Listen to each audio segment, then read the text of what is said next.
பக்த கோடிகளுக்கு வணக்கம். இன்று அன்னையின் மீது கொண்ட பெரும் பற்றால் அபிராமி பட்டர் இயற்றிய அபிராமி அந்தாதியின் பாடல்கள் 88, 89 மற்றும் 90 ஆகியவற்றை நாம் காணவிருக்கின்றோம்.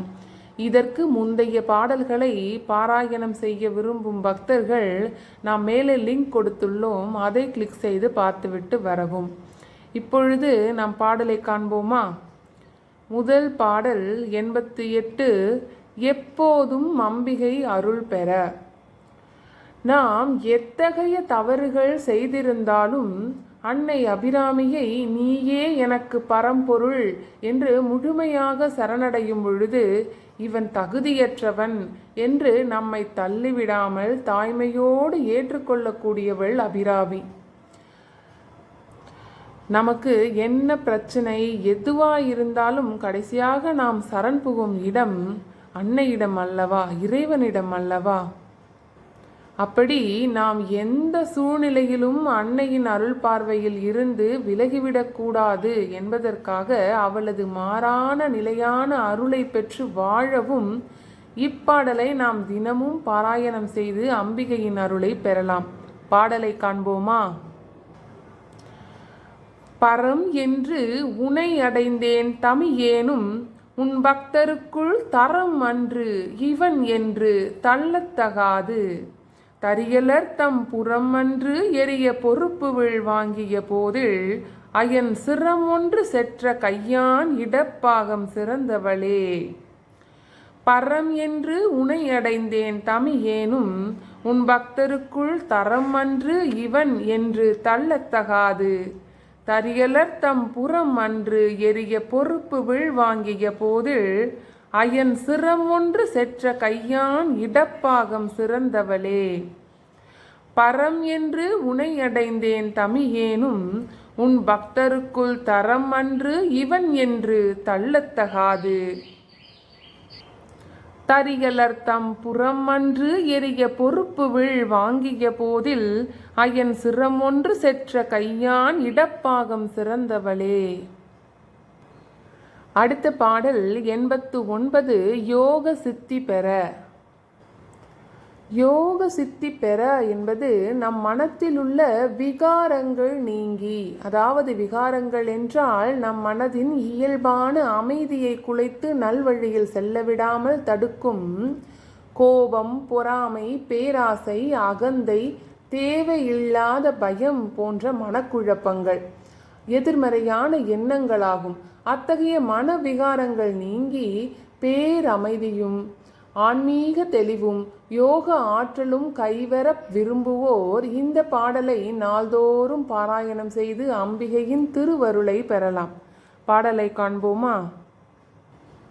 சிறக்கும் கமலத் திருவே நின் சேவடி சென்னி வைக்க துறக்கம் தரும் நின் துணைவரும் நீயும் துரியமற்ற உறக்கம் தரவந்து உடம்போடு உயிர் உறவற்ற அறிவு மறக்கும் பொழுது என் முன்னே வரல் வேண்டும் வருந்தியுமே. சிறக்கும் கமலத் திருவே நின் சேவடி சென்னி வைக்க துறக்கம் தரும் நின் துணைவரும் நீயும் துரியம் அற்ற உறக்கம் தரவந்து உடம்போடு உயிர் உறவற்ற அறிவு மறக்கும் பொழுது என் முன்னே வரல் வேண்டும் வருந்தியுமே. சிறக்கும் கமலத் திருவே நின் சேவடி சென்னி வைக்க துறக்கம் தரும் நின் துணைவரும் நீயும் துரியம் அற்ற உறக்கம் தரவந்து உடம்போடு உயிர் உறவற்ற அறிவு மறக்கும் பொழுது என் முன்னே வரல் வேண்டும் வருந்தியுமே. அடுத்த பாடல் 90. கணவன் மனைவி கருத்து வேற்றுமை நீங்க. இந்த பாடலின் பலன் இதுவாகும். அதாவது இல்லற வாழ்க்கையில் கணவன் மனைவி இடையே ஏற்படும் மனக்கசப்புகளுக்கும் கருத்து வேறுபாடுகளுக்கும் முதன்மை காரணம் என்ன? அவரவரது எண்ணங்கள் ஒன்றோடு ஒன்று பொருந்தாமல் போவதே ஆகும் அல்லவா? இந்த பாடலுடைய மைய கருத்து அன்னையின் அருளால் எனக்கு பொருந்தாதது என்று எதுவும் இல்லை என்பதாக அபிராமி பட்டர் குறிப்பிடுகிறார். அந்த கருத்திற்கேற்ப இந்த பாடலை நாம் நாள்தோறும் பாராயணம் செய்து வரும் பொழுது தம்பதியரிடையே உள்ள கருத்து வேற்றுமைகள் நீங்கி மன ஒற்றுமையும் புரிந்துணர்வும் குடும்பத்தில் பேரமைதியும் பெருகும். ஆகவே இப்பாடலை தொடர்ந்து பாடி வரலாம். சரி, பாடலை காண்போமா? வருந்தா வகை என் மனத்தாமரையினில் வந்து புகுந்து இருந்தால் பழைய இருப்பிடமாக இனி எனக்கு பொருந்தாதது ஒரு பொருள் இல்லை. விண்மேவும் புலவருக்கு விருந்தாக வேலை மருந்தானதை நல்கும் மெல்லியலே. வருந்தா வகையின் மனத்தாமரையினில் வந்து புகுந்து இருந்தால் பழைய இருப்பிடமாக இனி எனக்கு பொருந்தாதது ஒரு பொருள் இல்லை. விண்மேவும் புலவருக்கு விருந்தாக வேலை மருந்தானதை நல்கும் மெல்லியலே. வருந்தா வகையின் மனத்தாமரையினில் வந்து புகுந்து இருந்தால் பழைய இருப்பிடமாக இனி எனக்கு பொருந்தாதது ஒரு பொருள் இல்லை. விண்மேவும் புலவருக்கு விருந்தாக வேலை மருந்தானதை நல்கும் மெல்லியலே. ஓம் சக்தி, ஓம் சக்தி, ஓம் சக்தி.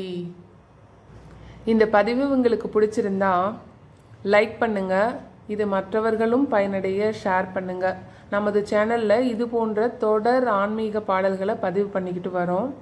அதை தொடர்ந்து கேட்க நமது சேனலை சப்ஸ்கிரைப் பண்ண மறக்காதீங்க. பெல் ஐக்கானை கண்டிப்பாக கிளிக் பண்ணிடுங்க. அப்போ தான் நம்ம என்ன ஒரு கண்டென்ட் போட்டாலும் அது நீங்கள் பார்க்க முடியும். அது தவிர அடியவர்களுக்கு இந்த பாடல் வேண்டும், இந்த தெய்வத்தினுடைய பாடல் வேண்டும், இதை படிக்க வேண்டும் அப்படிங்கிற மாதிரி ஏதாவது கருத்து இருந்ததுன்னா அது என்னன்னு எனக்கு கமெண்ட்டில் சொல்லுங்கள். நம்ம வரும் பதிவுகளில் அதை போடலாம். மிக்க நன்றி. நாம் அடுத்த பாடலில் சந்திப்போம்.